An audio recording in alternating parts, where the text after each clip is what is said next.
Hello dear friends, subscribers and guests of my channel.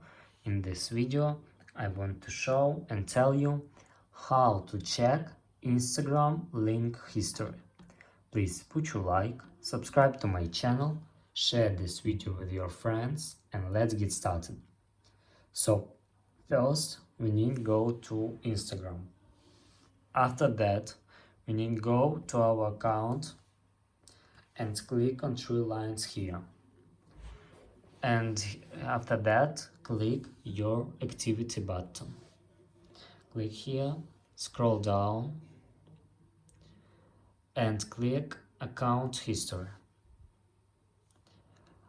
And here you can see your entire account history. But if you want to find a link history, click on this button.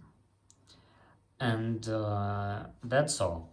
Here you will see links to recent sites that you have visited on Instagram all in one place.